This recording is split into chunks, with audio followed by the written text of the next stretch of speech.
Telah terjadi kecelakaan kapal, yaitu kapal terbakar di dermaga Tua Pejat, Kabupaten Kepulauan Mentawai, di mana kita terima informasi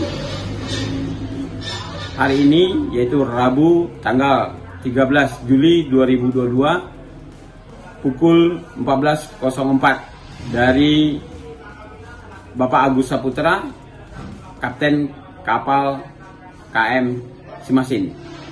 Kita langsung bergerak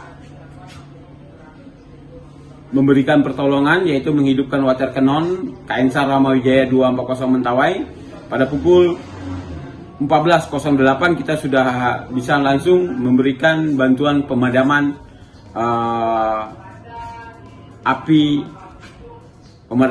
di kebakaran kapal KM Beri Loga. Di mana kronologisnya kapal tiba-tiba terbakar, lalu kita dapat informasi dari Nakoda KM Simasin, Bapak Agus Saputra. Kita langsung memberikan pertolongan dan memadamkan api padam pada pukul 15.00 waktu Indonesia bagian barat. Nah, tidak ada korban jiwa di